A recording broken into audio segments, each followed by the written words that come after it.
15% des gens avouent qu'ils n'arrivent plus à rester seuls avec leurs pensées plus de 3 minutes sans allumer leur téléphone. 3 minutes, c'est tout ce qu'il faut aujourd'hui pour fuir son propre esprit. Pourtant, ceux qui maîtrisent le silence détiennent un pouvoir que la plupart ne soupçonnent même pas. Le pouvoir caché du silence sur votre succès. Selon une étude de Harvard, les esprits les plus calmes prennent en moyenne 40% de meilleures décisions que les autres. Et ce n'est pas un hasard, le silence améliore la clarté mentale, renforce la concentration et multiplie par 2 la capacité à anticiper les erreurs. Les stoïciens, eux, l'avaient compris depuis plus de 2000 ans. Marc Aurèle, Sénèque, Épictète. Tous enseignaient que celui qui apprend à se taire devient invincible, parce qu'il ne réagit plus au monde. Il le comprend. Mais dans un univers saturé de bruit, de notifications et d'opinions, comment retrouver cette force silencieuse qui conduit au vrai succès?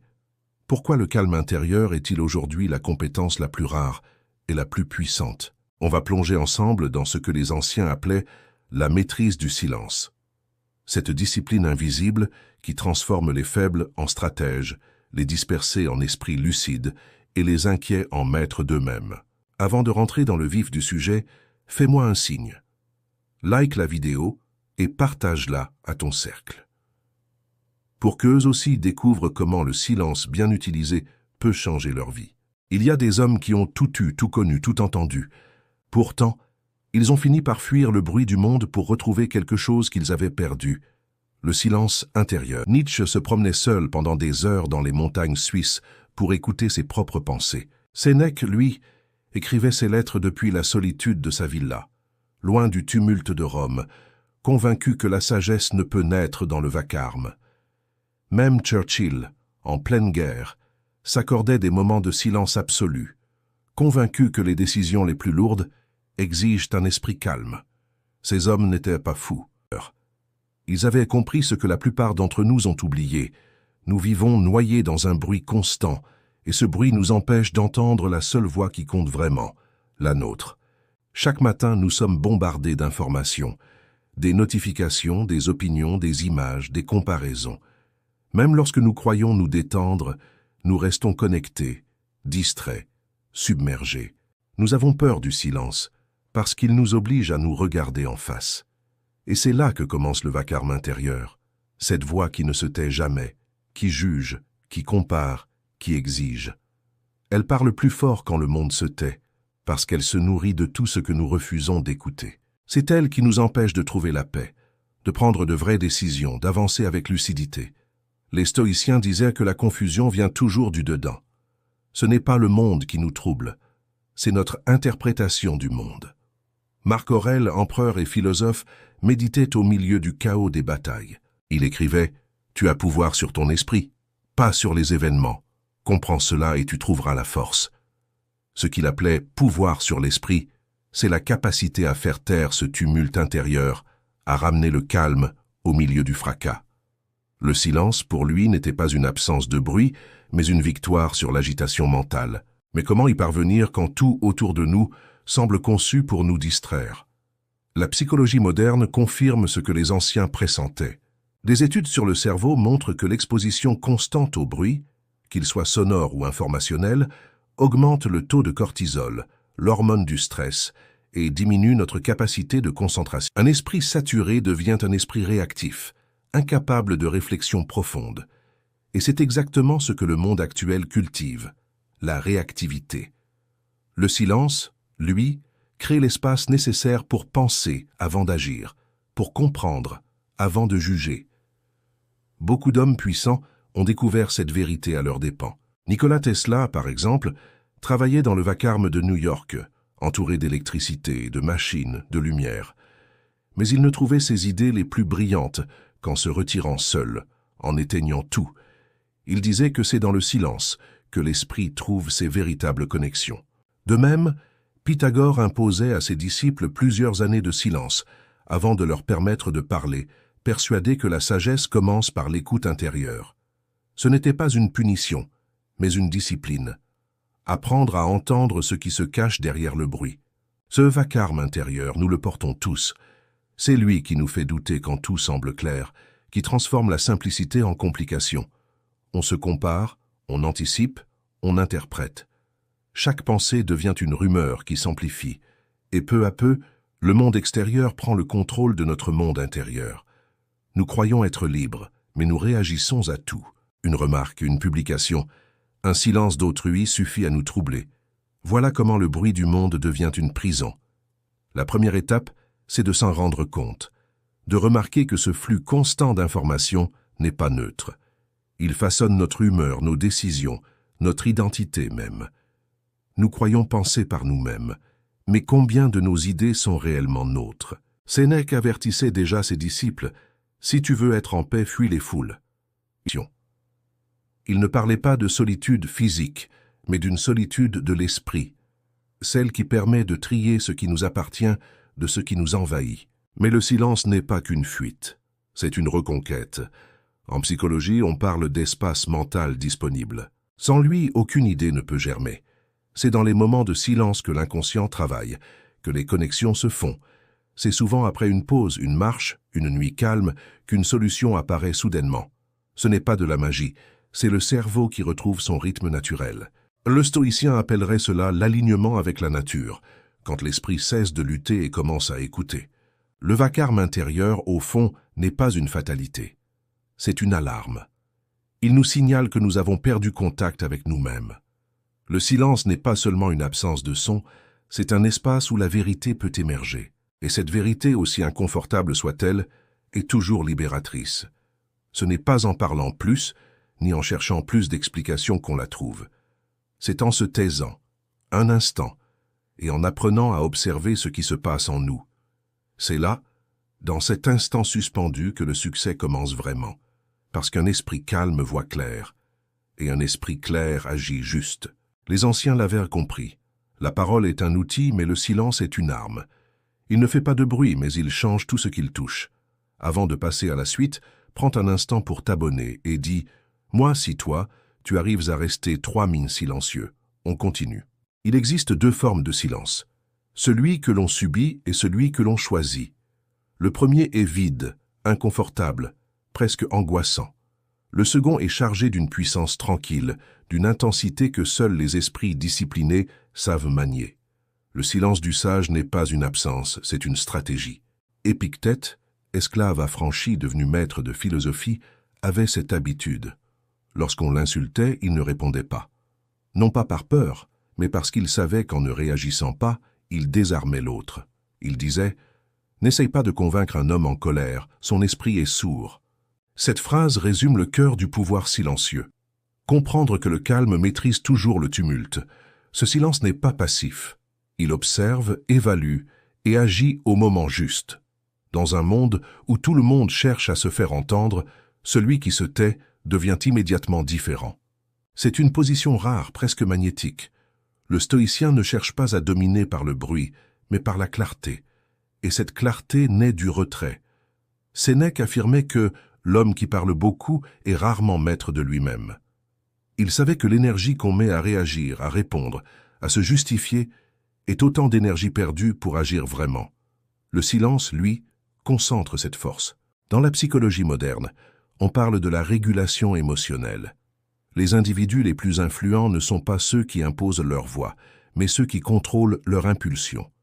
Ils laissent le silence faire le travail à leur place. Une étude menée à Harvard a montré que dans les discussions conflictuelles, une pause de quelques secondes avant de répondre augmente considérablement la perception de crédibilité et d'intelligence. Le cerveau humain interprète le silence comme un signe de maîtrise. Il traduit la confiance, la réflexion, l'autorité naturelle. C'est ce qu'on observe aussi dans la littérature. Dans L'Art de la guerre, Sun Tzu évoque le silence comme la plus grande forme de stratégie. Ceux qui savent se taire gouvernent le mouvement des autres. Le silence devient ici un outil d'observation, de lecture du monde. Celui qui se tait entend tout, voit tout. Il comprend avant les autres parce qu'il n'est pas distrait par la nécessité d'exister aux yeux du monde. Il n'a rien à prouver. Il agit selon ce qu'il perçoit, pas selon ce qu'il veut montrer. Ce principe, on le retrouve dans les grandes figures de sagesse. Socrate, par exemple, posait des questions plus qu'il ne donnait de réponses. Il savait que le silence, entre 2 mots, provoque la réflexion. Les gens autour de lui finissaient par trouver eux-mêmes la vérité qu'ils cherchaient. Ce silence méthodique, cette écoute active, est une forme d'intelligence oubliée. Aujourd'hui, nous cherchons à combler le vide, à répondre avant d'avoir compris. Mais le sage, lui, sait attendre. Ce pouvoir du silence va au-delà du comportement. Il touche à la structure même du succès. Dans la communication, par exemple, celui qui parle moins retient davantage l'attention. C'est une loi paradoxale. Moins tu dis, plus on t'écoute. Les grands orateurs le savent. Les pauses dans un discours ne sont pas des absences de mots, mais des respirations qui amplifient leur impact. C'est ce qu'on appelle le poids du silence. Même la musique repose sur cela. Sans silence, le son devient chaos. De la même manière, sans silence intérieur, la pensée devient confusion. Mais il y a un autre aspect, plus profond. Le silence, lorsqu'il est choisi, devient une force morale. Il ne s'agit plus seulement d'attendre, mais de résister à la tentation de réagir. C'est une forme de discipline de l'esprit. Marc Aurèle l'appliquait dans sa vie d'empereur. Il notait ses réflexions au lieu de les exprimer à chaud. Cette écriture silencieuse était sa manière de transformer l'émotion en sagesse.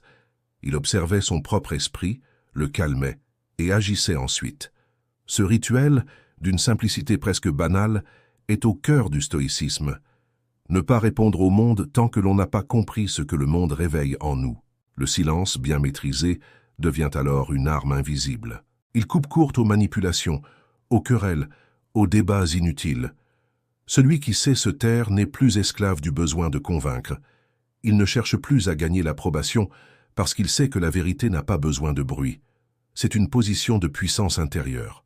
Et c'est cela le silence du sage, une parole contenue, dense, prête à être libérée uniquement quand elle peut toucher juste. Le stoïcien vit dans un monde bruyant, mais il apprend à ne pas en être la victime. Il ne se retire pas du monde, il le traverse avec lucidité. Le silence n'est pas pour lui une fuite du réel, mais un moyen d'en comprendre les mécanismes. Car le bruit du monde n'est qu'un test, celui de savoir si nous maîtrisons notre attention ou si nous en sommes les captifs.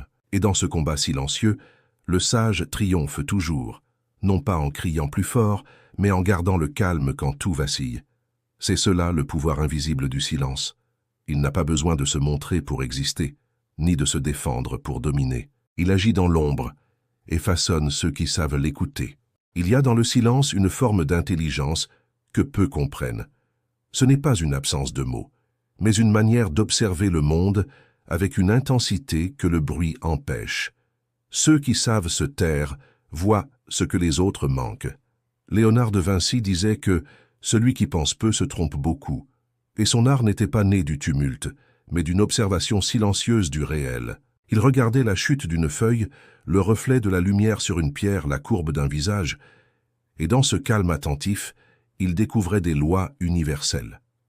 Le silence donne cette clarté, cette perception élargie qui permet de comprendre sans qu'on ait besoin de parler. Dans les rapports humains, cette puissance d'observation silencieuse est redoutable. Celui qui écoute véritablement sans chercher à répondre devient immédiatement différent. Il comprend les émotions derrière les mots, les intentions cachées derrière les gestes. Dans les entretiens, dans les négociations, dans la vie quotidienne, c'est souvent le plus silencieux qui a l'avantage, parce qu'il laisse l'autre se dévoiler. C'est une forme de miroir que les stoïciens maîtrisaient à la perfection. Épictète enseignait à ses élèves que la première étape de la sagesse est de comprendre, non de juger. Pour cela, il faut se taire et regarder. La psychologie moderne rejoint cette idée. Notre cerveau est conçu pour combler les silences.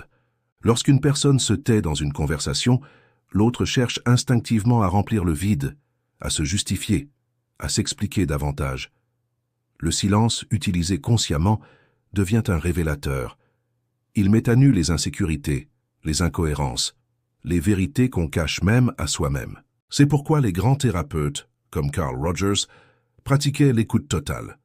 Peu de mots, mais une attention complète. Ce silence empathique, loin d'être un retrait, crée un espace où la vérité peut émerger. Les stoïciens savaient que la compréhension du monde passe d'abord par la compréhension de soi. Marc Aurèle passait des heures à contempler la nature pour apprendre à voir sans interpréter. Il observait le mouvement des étoiles, le vent, la fragilité des choses. Ce n'était pas de la poésie, c'était une méthode pour développer la lucidité. Car voir le monde tel qu'il est, sans les filtres du jugement, sans la peur, sans le désir, demande une force intérieure rare. Et cette force naît du silence. Le silence n'est pas seulement un outil d'observation, c'est un amplificateur de lucidité. Lorsque l'esprit cesse de réagir, il commence à percevoir.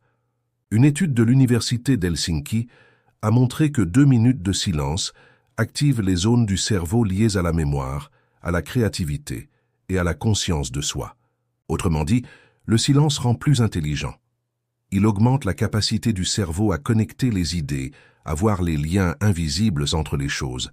C'est pour cela que tant de découvertes naissent dans la solitude, que tant d'écrivains, de peintres et de philosophes se retirent du monde. Ils cherchent à entendre ce que le bruit empêche d'entendre. Mais observer en silence, ce n'est pas simplement se taire. C'est être présent d'une manière que peu de gens connaissent. Dans la philosophie orientale, on parle de pleine conscience.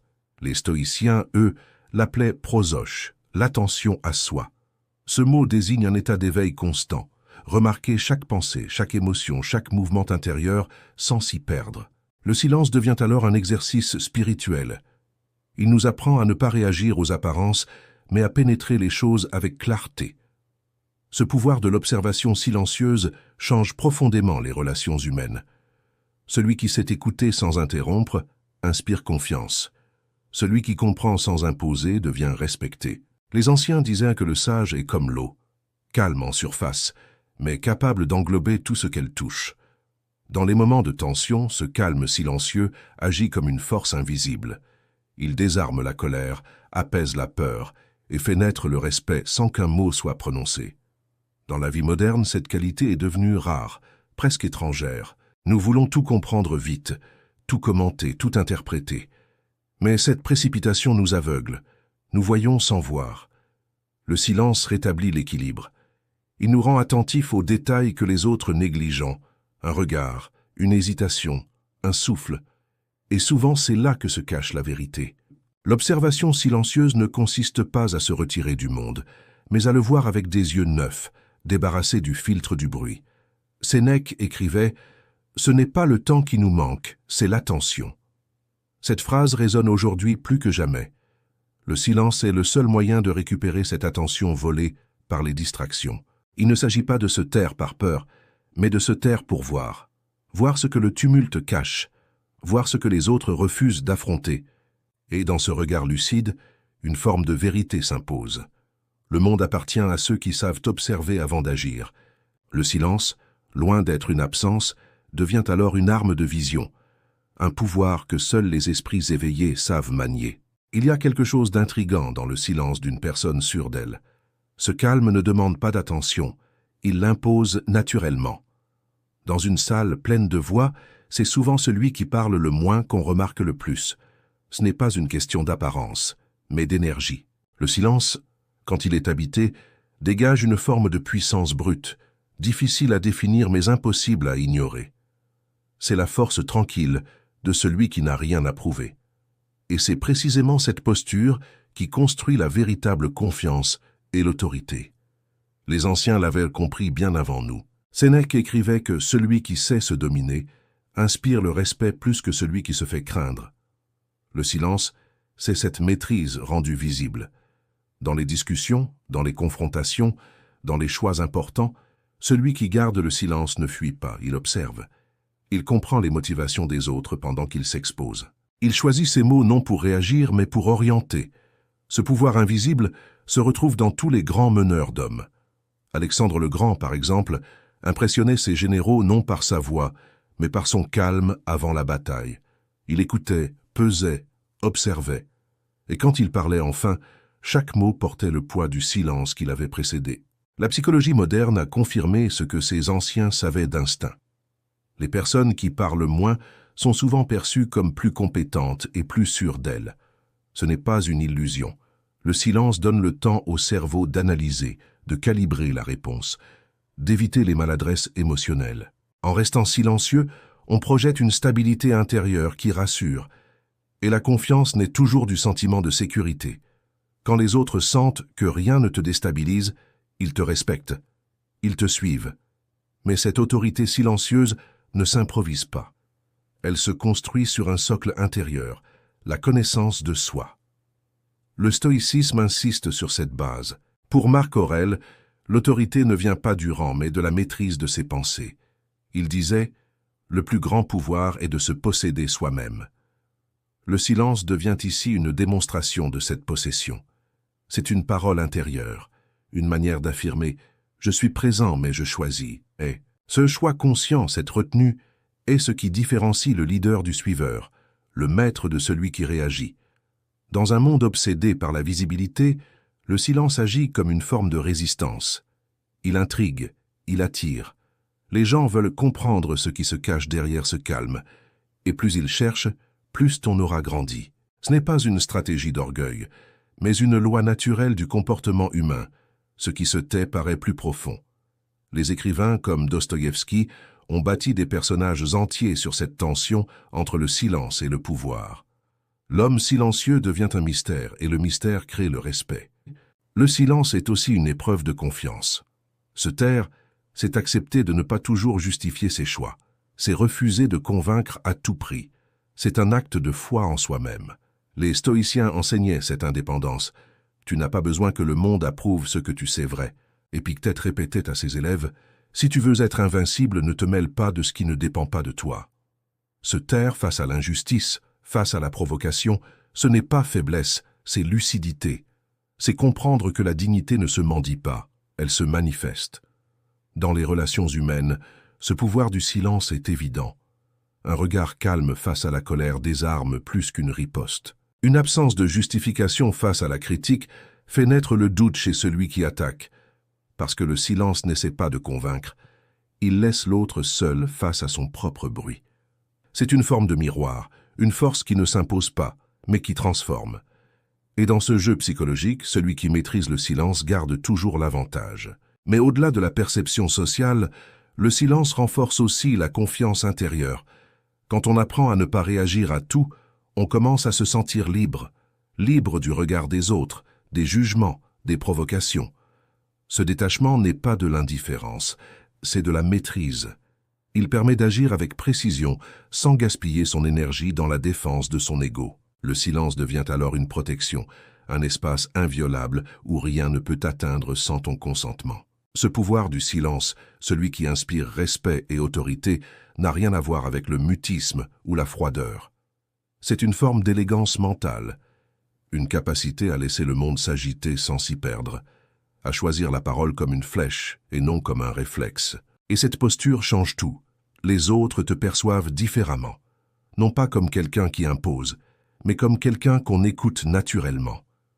Le silence, quand il est vécu avec force intérieure, devient la signature de la vraie confiance. Il ne dit rien, mais il affirme tout. Le silence n'est jamais aussi puissant que lorsqu'il s'oppose à l'ego. C'est dans les moments où tout en nous veut réagir, se défendre, prouver, qu'il révèle sa vraie nature. Car le silence face à la provocation n'est pas une absence de réponse, c'est une victoire intérieure. C'est le moment précis où l'on refuse de se laisser entraîner par le bruit du monde. Le silence devient une frontière invisible entre ce que tu contrôles et ce que tu refuses de subir. Il n'est pas soumission, mais maîtrise.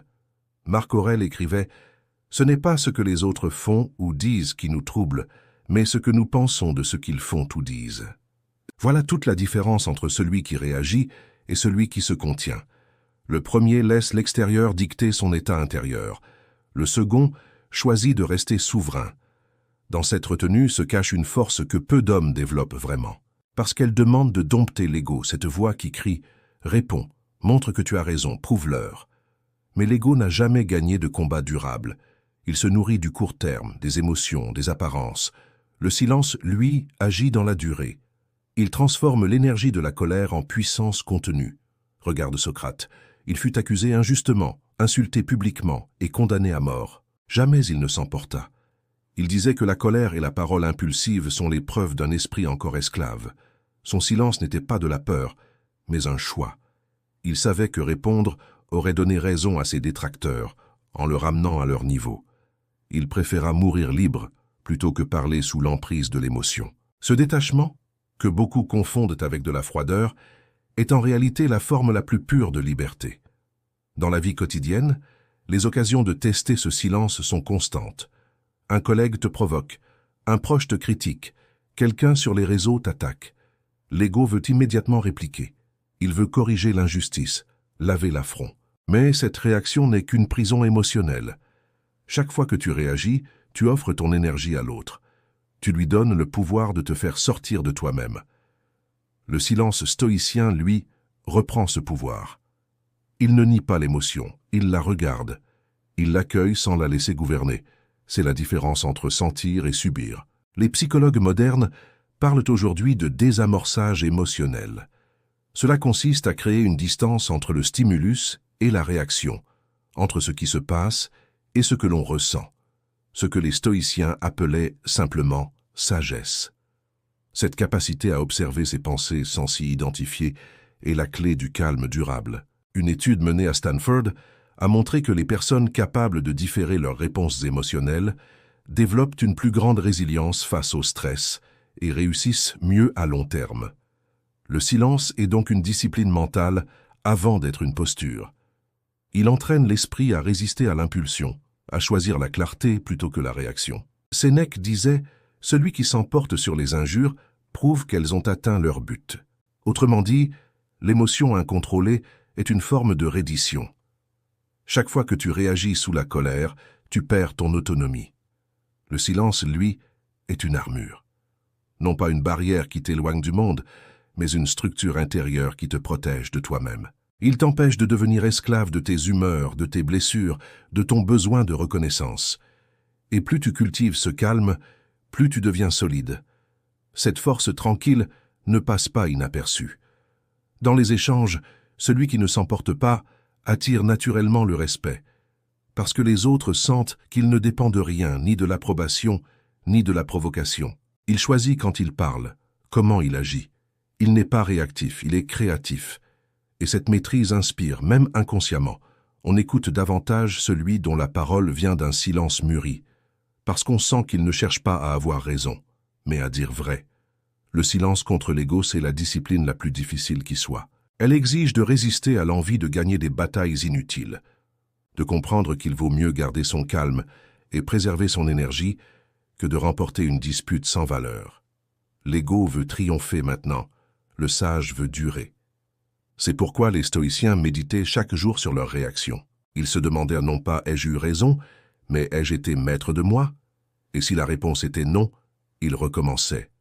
Le vrai courage n'est pas de parler quand tout brûle, mais de se taire quand tout pousse à parler. C'est une forme d'humilité et de grandeur à la fois. Le silence ne cherche pas à être compris. Il se suffit à lui-même, parce qu'il vient d'un endroit où rien ne manque. Là où l'ego s'agite, le sage contemple. Là où le monde veut du bruit, il offre la paix. Ce silence-là ne fuit pas la confrontation. Il la transcende, parce qu'il sait que celui qui reste calme au milieu du chaos est déjà en train de le maîtriser. Il existe un moment précis où le silence cesse d'être seulement une arme de maîtrise pour devenir une source de création. Ce moment où, loin du tumulte, l'esprit cesse de réagir et commence à produire. C'est là que naît le véritable génie, dans l'espace entre deux bruits, entre deux pensées, dans ce vide fertile que peu d'hommes supportent vraiment. Le silence créatif n'est pas une fuite du monde, c'est une immersion plus profonde en lui. Il ne cherche pas à échapper à la réalité, mais à en entendre les structures invisibles. Les grands esprits de l'histoire l'ont toujours compris. Beethoven, devenu sourd, composa ses plus grandes œuvres sans jamais entendre une seule note. Privé du son extérieur, il plongea dans le silence intérieur, là où la musique se crée avant d'exister. C'est dans ce vide qu'il trouva la symphonie la plus pure, celle que l'oreille humaine ne perçoit pas encore.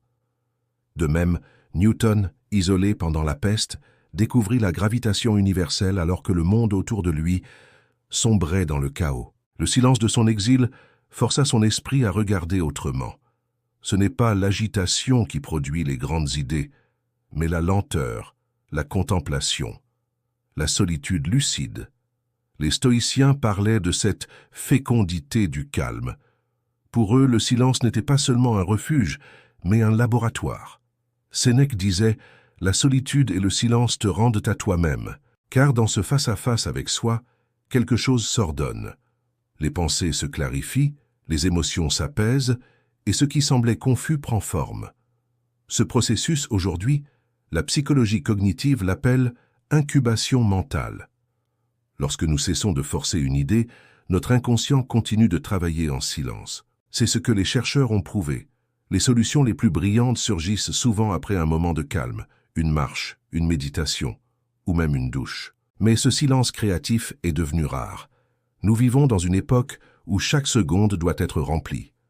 Nous confondons mouvement et progrès, activité et productivité. Le bruit est devenu une drogue collective. Pourtant, tout véritable acte de création exige une forme de retrait. Non pas un éloignement physique, mais une désactivation du flux extérieur. C'est dans cette suspension que l'esprit s'ouvre. On le voit dans la philosophie d'Aristote. Il enseignait dans le silence des jardins, convaincu que la pensée a besoin d'espace pour respirer. Le silence devient ici un instrument de réflexion, une respiration de l'âme. Il faut comprendre que le silence ne vide pas, il recharge, il n'efface pas les idées, il les affine. Quand tu te retires du bruit, ton esprit cesse de répondre aux stimulations extérieures et commence à relier les choses entre elles. Les anciens appelaient cela l'intellection pure, cette faculté de voir les rapports invisibles entre les éléments. C'est ainsi que naissent les intuitions, ces éclairs de compréhension que l'on croit spontanés, mais qui sont en réalité le fruit d'un long travail souterrain. Le silence en est le catalyseur. Ce n'est pas un hasard si tant d'artistes et de penseurs recherchent la solitude avant leurs plus grandes œuvres. Michel-Ange travaillait dans le silence des cryptes avant de peindre la chapelle Sixtine. Pascal écrivait ses pensées dans un silence quasi religieux, conscient que le bruit disperse la profondeur. Et plus près de nous, des scientifiques comme Einstein disaient que leur imagination ne se manifestait pleinement que dans les moments où tout s'arrêtait. Le silence n'est donc pas un vide stérile, mais une matrice invisible où se forme la clarté. Le stoïcisme, lui, donne à ce silence une dimension spirituelle. Marc Aurèle voyait dans la méditation silencieuse non pas une pratique mystique, mais une forme d'entraînement mental. Se taire, pour lui, c'était observer la pensée jusqu'à en voir la source. C'est dans cette observation que naît la compréhension profonde du monde. Ce que nous entendons n'est qu'un écho du monde, disait-il, mais ce que nous percevons dans le calme est la vérité même. Dans le silence, on cesse de chercher des réponses et on commence à recevoir des évidences. Psychologiquement, le silence agit comme un espace d'ordre dans le chaos mental. Des études menées à l'université Duke ont révélé que 2 heures de silence par jour augmentent la régénération neuronale dans l'hippocampe, la région du cerveau liée à la mémoire et à la créativité. Autrement dit, le silence reconstruit littéralement l'esprit. Il restaure ce que le bruit détruit, la concentration, la mémoire, la cohérence intérieure. Mais il y a une vérité plus subtile encore. Le silence créatif ne se limite pas à l'acte de penser ou d'inventer. Il s'étend à la manière de vivre. Créer au sens stoïcien, ce n'est pas seulement produire une œuvre, c'est produire du sens. C'est transformer l'expérience en sagesse, la douleur en clarté, le chaos en harmonie. Et cela ne peut se faire que dans le calme intérieur. Le bruit alimente les réactions. Le silence engendre la vision. Alors, si le vacarme du monde t'épuise, comprends ceci. Le silence n'est pas un retrait, mais un retour. Ce n'est pas un refus d'agir, mais une préparation à mieux agir. C'est dans le calme que la vraie force se construit, dans la lenteur que la vraie vitesse se prépare, et dans le vide que naissent les plus grandes œuvres. Le silence, au fond, n'est pas le contraire du son. Il est le berceau de toute création. Le silence, quand il devient un art, transforme tout ce qu'il touche. Il ne s'agit plus seulement de se taire, mais de parler autrement, de vivre autrement. Le silence actif, celui qui façonne les grands esprits, n'est pas une absence de communication. C'est une maîtrise totale du moment où l'on choisit de s'exprimer. Il ne supprime pas la parole, il la purifie. Il fait de chaque mot une flèche, et de chaque silence une présence. Celui qui comprend cela ne parle plus pour remplir le vide, mais pour transmettre l'essentiel. Marc Aurèle disait « L'homme doit être semblable à une roche contre laquelle les vagues se brisent et qui demeure immobile. » Cette image n'évoque pas seulement la stabilité, mais aussi la retenue. L'homme stoïcien n'est pas muet, il parle avec conscience. Chaque mot qu'il prononce vient du calme, jamais de la réaction. Cette économie du verbe crée une autorité naturelle. On sent que ces mots ont été choisis, pesés, médités. Dans les discours, dans la vie sociale, dans les conflits, ce type de silence actif a un effet magnétique. Il attire l'attention sans l'exiger. Dans la rhétorique antique, les grands orateurs maîtrisaient cette alchimie du silence. Démosthène, considéré comme le plus puissant des orateurs grecs, utilisait les pauses comme des coups de tonnerre invisibles. Il savait que le silence entre deux phrases provoque plus de réflexion qu'un torrent de mots. C'est une forme d'intelligence émotionnelle. Le public écoute non seulement ce que tu dis, mais ce que tu ne dis pas. Et le silence devient alors un espace de résonance où l'idée continue de vibrer. Le silence actif, c'est aussi l'écoute totale. Épictète enseignait que l'homme sage écoute 2 fois plus qu'il ne parle, parce qu'il a 2 oreilles et une seule bouche. Écouter réellement, c'est comprendre sans anticiper, c'est capter l'intention derrière les mots. Dans le monde actuel, cette compétence est devenue un pouvoir rare.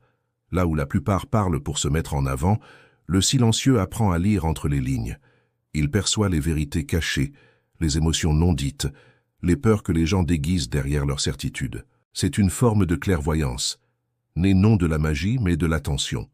Ce silence-là ne se limite pas aux relations, il s'étend à la manière de vivre. Le silence actif, c'est savoir ne pas se précipiter. C'est attendre avant de juger, réfléchir avant d'agir, et parfois même, ne rien faire du tout. Car ne rien faire, ce n'est pas être inactif, c'est laisser la vie révéler ce qu'elle a déjà décidé. Les stoïciens appelaient cela l'acceptation rationnelle. Quand tu comprends que tout arrive selon un ordre que tu ne contrôles pas, tu cesses de lutter inutilement. Le silence devient alors une collaboration avec le réel. Tu ne forces plus, tu accompagnes. Ce que la psychologie moderne nomme aujourd'hui intelligence introspective, les stoïciens l'avaient déjà incarné. Ils savaient que la parole est une dépense d'énergie et que celui qui parle sans conscience se vide, tandis que celui qui garde le silence recharge sa puissance. Ce mécanisme est observable. Dans les discussions tendues, celui qui garde le calme impose naturellement son rythme. Les autres finissent par s'ajuster à lui. C'est le paradoxe du silence. Il ne s'oppose pas au bruit, il le réoriente. Le silence actif n'est donc pas un retrait du monde, mais une forme supérieure d'action. Il apprend à influencer sans dominer, à guider sans s'imposer, à convaincre sans débattre. Il ne cherche pas à écraser par la parole, mais à inspirer par la maîtrise. Et cette maîtrise ne vient pas d'une technique, mais d'un état d'esprit, celui de l'homme qui n'a plus besoin de paraître pour exister. Dans son calme, il concentre tout ce que les autres dispersent. Ceux qui ont compris cela laissent une trace différente. Leur présence suffit. On sent dans leurs gestes, leur silence, leur regard, une cohérence rare. Ce ne sont pas des gens bruyants, mais des gens profonds. Ils ne se battent pas pour être entendus, car leur silence parle pour eux, et c'est ce qui, paradoxalement, les rend inoubliables. Alors, si tu veux parler avec puissance, commence par te taire. Si tu veux inspirer, apprends à écouter. Si tu veux transformer ton monde, commence par apaiser le tien.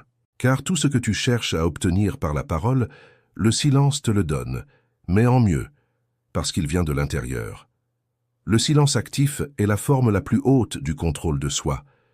Il ne crie pas sa sagesse, il la manifeste. Il ne promet rien, il agit. Et dans ce calme immense où plus rien ne t'agite, tu découvres la vérité que les stoïciens savaient déjà. Le silence est la voix de ceux qui ont compris.